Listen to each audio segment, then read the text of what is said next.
There is a moment in every authoritarian system when the mask slips just enough for the world to see the panic underneath. In Moscow, that moment just happened. A leaked phone call, a failed political gamble, and a wave of quiet revenge have turned a rising Kremlin insider into the newest name on the long list of people who climb too fast. Kirill Dmitriyev was supposed to be the future, modern, Western-educated, connected, ambitious. He believed he could step into the role of foreign minister at the perfect moment, right when Sergey Lavrov's influence was fading. But Russia does not reward ambition. Russia punishes it. And Kirill's attempt to engineer his own rise has now triggered a chain reaction that exposes just how fragile the Kremlin's power structure really is. Everything began with Lavrov's diplomatic disaster.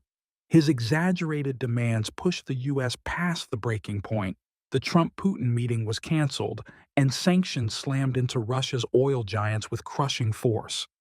It was one of the most humiliating diplomatic missteps in years. Lavrov vanished from the stage as if pulled straight into the Kremlin's basement. People speculated that Putin was done with him. Analysts whispered about replacements, and among all the names circulating, one rose louder than the rest: Kirill Dmitriyev. Kirill had the perfect story. He studied in America. He spoke the language of business, not old Soviet diplomacy. He understood deal-making, not ideological battles. And, most importantly, his wife was deeply connected to Putin's daughter, giving him access few officials ever get. When Lavrov slipped, Kirill believed the path cleared, so he made the boldest move of his career. He flew to the United States with a secret 28-point peace plan and attempted to run his own shadow diplomacy. His plan wasn't subtle. He wanted Washington to adopt his framework, present it publicly as their own, and then he would return to Moscow as the man who made negotiations possible again. It would prove he could do what Lavrov couldn't. It would prove he understood America. It would prove he was ready for the foreign minister's chair. But instead of waiting for the Americans to digest the plan, Kirill broke the one rule no one in Russia survives breaking. He lost patience. He leaked the plan to Axios. He tried to create urgency, tried to pressure the U.S. into acting, tried to make himself look indispensable, and within hours of that leak, everything began to unravel. Because the moment the plan became public, the Kremlin began asking questions. Who authorized Kirill to negotiate behind Lavrov? Why involve American media? Why approach Washington independently? Why risk exposing internal divisions during wartime? These questions became even more dangerous when the real bombshell dropped.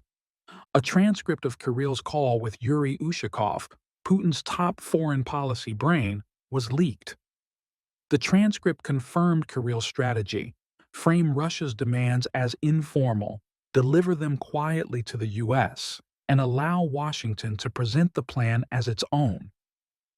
The transcript made him look like he was manipulating the Americans while undermining his own government.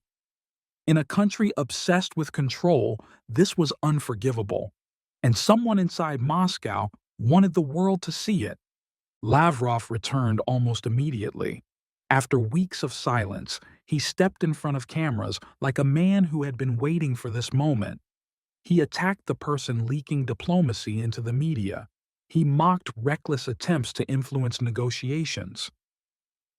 He emphasized that real diplomacy requires discipline and secrecy. Lavrov didn't name Kirill. He didn't have to.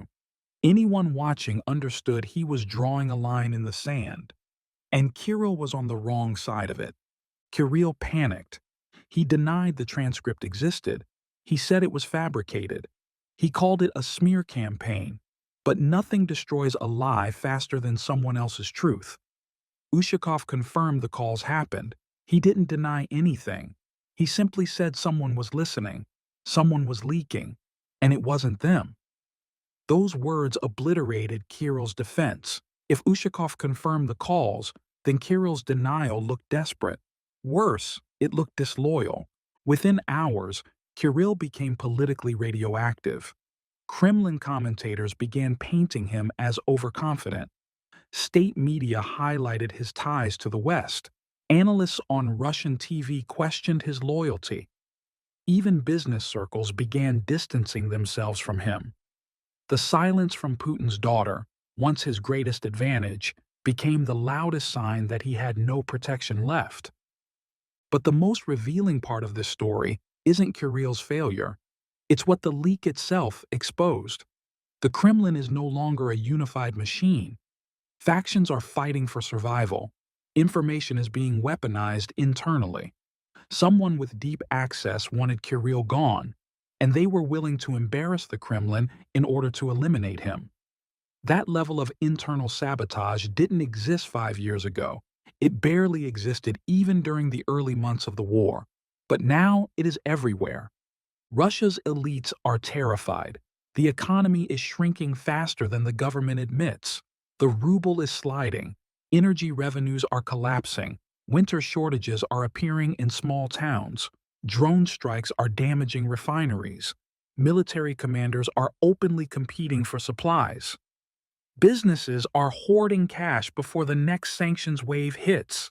And in the middle of this chaos, the Kremlin's inner circle is eating itself alive. Kirill's downfall is not an isolated incident. It is a symptom, a sign that the system is weakening, a sign that Putin's control is slipping, a sign that the people closest to the throne are no longer waiting.